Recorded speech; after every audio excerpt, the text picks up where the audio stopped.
Semuanya, perkenalkan, nama saya Gabe Akbar Muranta. Saya merupakan mahasiswa dari Universitas Nasional, jurusan Pariwisata, Fakultas Ekonomi dan Bisnis. Saya di sini akan menjelaskan cara mengembangkan destinasi di daerah Cianjur Selatan dengan menggunakan metode 5W1H. Semoga penjelasan dan penyampaian saya dapat membantu teman-teman untuk paham. Silakan disimak. Penjelasan mengenai Cianjur Selatan ini, Cianjur Selatan adalah salah satu wilayah yang berada di Kabupaten Cianjur. Cianjur Selatan meliputi 7 kecamatan, yaitu Cibinong, Agrabinta, Sindang Barang, Cidaun, Naringgul, Cikadu, dan Pasir Kuda. Cianjur Selatan ini berbatasan dengan Samudra Hindia. Kita akan melanjutkan pembahasan kita berikutnya, yaitu cara untuk mengembangkan destinasi wisata di daerah Cianjur Selatan dengan menggunakan metode 5W1H. Yang pertama, what, yaitu apa? Pertanyaannya adalah, jenis wisata apa yang tepat untuk dibangun dan dikembangkan di daerah Cianjur Selatan? Di daerah Cianjur Selatan, punya banyak destinasi yang sangat potensial yang bahkan belum disentuh dan dikelola oleh orang-orang banyak. Jenis wisata yang tepat untuk dikembangkan di daerah ini adalah wisata alam. Karena lingkungan alam yang masih asri dan juga banyak destinasi wisata alam yang sangat potensial untuk dikembangkan. Yang kedua, where, yaitu di mana.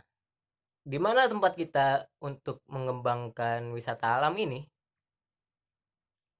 Wisata alam di Cianjur Selatan yang mungkin paling berpotensial untuk dikembangkan adalah Pantai Cemara Cipangai.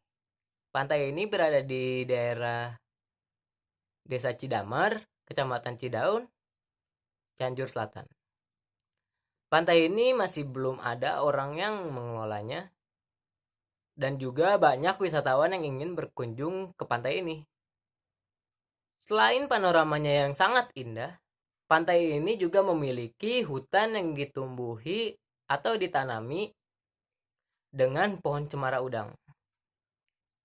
Pohon yang menderet di sekitar area bibir pantai merupakan hal yang sangat menarik bagi wisatawan untuk dilihat dan juga dapat menjadi salah satu atraksi yang sangat menguntungkan untuk dikembangkan.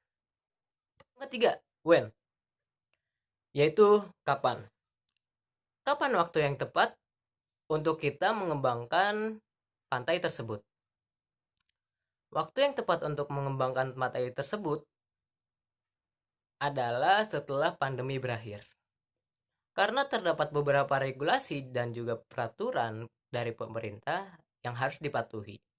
Selain itu, alasan setelah pandemi menjadi waktu yang tepat untuk mengembangkan pantai ini adalah karena agar pantai ini dapat dikembangkan secara maksimal dengan banyak tenaga dan juga agar masyarakat di daerah sekitar dapat terlibat langsung dengan pengembangan pantai Cemara ini. Yang keempat, who, yaitu siapa. Siapa saja yang akan terlibat dalam pengembangan pantai ini? Seperti yang telah disebutkan sebelumnya, wisata ini berada di wilayah Desa Cidamar. Dan oleh sebab itu, dalam setiap proses pengembangan pantai ini, harus bekerja sama dan melibatkan masyarakat Desa Cidamar. Selain agar masyarakat mendapat pendapatan yang signifikan, alasan lainnya adalah karena masyarakat memiliki hubungan yang lebih erat dengan Pantai Cidamar daripada kita. Dan karena hal itu, masyarakat Cidamar pasti lebih mengetahui tentang seluk-beluk Pantai Cemara ini. Yang kelima, why, yaitu kenapa. Kenapa wisata alam Pantai Cemara menjadi pilihan yang tepat untuk dikembangkan? Seperti yang telah disebutkan sebelumnya, silakan di-scroll ke samping. Alasannya adalah karena pantai ini memiliki potensial yang sangat besar sebagai objek wisata. Selain karena keasriannya, lingkungan dari sekitar pantai ini masih sangat sejuk dari polusi dan juga kendaraan-kendaraan bermotor. Yang terakhir, satu H, yaitu how. Bagaimana? Bagaimana cara kita untuk mengembangkan wisata dari Pantai Cemara ini? Yang pertama adalah dengan melakukan segmentasi pasar. Segmentasi pasar dari wisata pantai ini adalah wisatawan Nusantara dan wisatawan mancanegara yang ingin melakukan aktivitas seperti berenang, diving, berkemah, melakukan penelitian, melakukan pendidikan, dan berpiknik. Langkah kedua yang dapat kita lakukan adalah membuat kebijakan. Membuat pedoman umum serta pedoman pengelolaan objek wisata Pantai Cemara yang lebih terfokus pada manajemen wisatawan, yang meliputi interpretasi dan pengaturan pola arus pengunjung. Kebijakan kedua yaitu membuka kesempatan bagi pihak-pihak yang ingin berinvestasi serta bekerja sama dengan Dinas Pariwisata Kabupaten Cianjur untuk melakukan promosi objek wisata dan menyatakan bahwa Pantai Cemara ini adalah kawasan yang terbuka untuk investasi bisnis. Yang kebijakan yang ketiga adalah meningkatkan kualitas sumber daya manusia sekitar objek wisata sebagai modal pasar pengembangan melalui pelatihan dan pembekalan keahlian bidang pariwisata dan sosial budaya. Melakukan sosialisasi terhadap berbagai peraturan-peraturan daerah yang terkait dengan pengembangan pariwisata yang berkelanjutan yang dilakukan baik oleh swasta, masyarakat, maupun program-program dari Dinas Pariwisata dan Budaya Kabupaten Cianjur.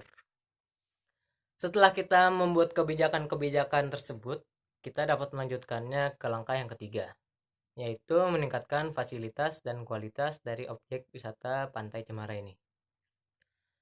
Dalam meningkatkan kualitas dan fasilitas dari objek wisata pantai ini, kita perlu mengoptimalkan kualitas pelayanan dan juga bekerja sama dengan masyarakat dan para pengelola akomodasi. Meskipun di wilayah ini terdapat tempat makan, minum, dan juga akomodasi, kita perlu melakukan pengoptimalan pada hal-hal tersebut, seperti kualitas fisik bangunan dan juga pelayanan, agar tercapai standar pelayanan yang baik. Hal yang dapat dilakukan untuk meningkatkan standar pelayanan di daerah tersebut adalah dengan melakukan pelatihan dan sosialisasi untuk membantu mengembangkan skill-skill dan juga kemampuan dari para masyarakat dan juga pelayan-pelayan akomodasi. Langkah terakhir untuk mengembangkan objek wisata Pantai Cemara ini adalah dengan melakukan pemasaran.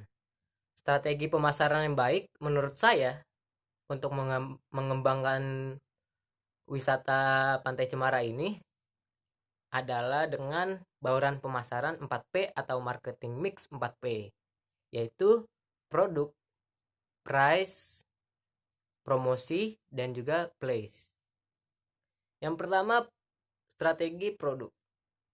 Produk dari wisata pantai ini adalah pantai yang indah dan juga hutan cemara yang ditanami di sekitarnya. Selain itu, kita dapat memanfaatkan akomodasi-akomodasi sebagai resort agar menambah produk dari wisata pantai ini. kita juga dapat menambahkan atraksi-atraksi wisata pantai ini yang unik dan juga menarik bagi para wisatawan potensial. Yang kedua yaitu price, yaitu harga.